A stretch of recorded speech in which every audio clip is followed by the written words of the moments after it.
Got a Ford van here, and there's a noise. You can hear that noise coming from here.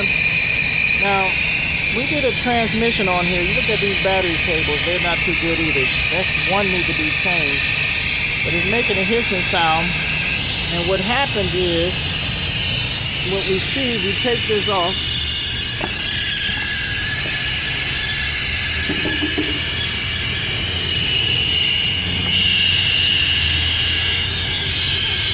See right here, there's a vacuum leak right here. And what happened is this thing was hitting against the fan, making a noise like that. So it fell down because this is loose. This has to be repaired.